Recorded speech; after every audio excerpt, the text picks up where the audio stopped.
Fear is the most powerful, most primal motivator in our little dinosaur brains.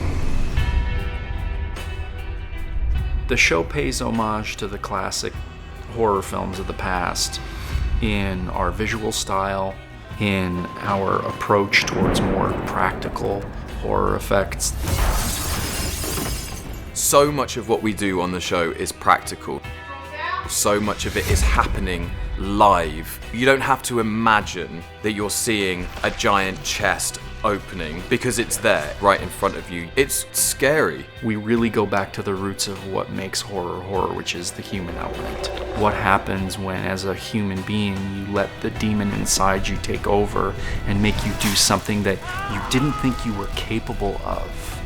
That's the real scare. I couldn't stop myself. When I first saw Beth transform into the demon that's inside her, I remember being super terrified. The way that she looked at you, it was dead. I am the scary moment on this show. It's the potential for violence that's truly terrifying.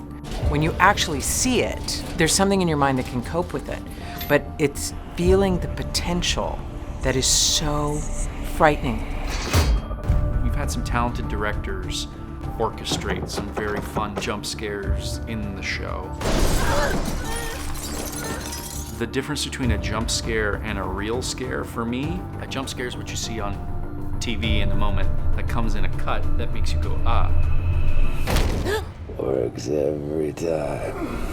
But a real scare is what keeps you up at night. And it doesn't have to be a monster or a gory image. It can be a moment between two people where someone just says something really awful and it just sits there and resonates in your brain. Your mother Hated you. Going head to head with Beth, I was beyond petrified. It's an epic struggle against forces that are greater than anything that a human can deal with. There is a real life horror to some of the stuff we talk about. That's real fear.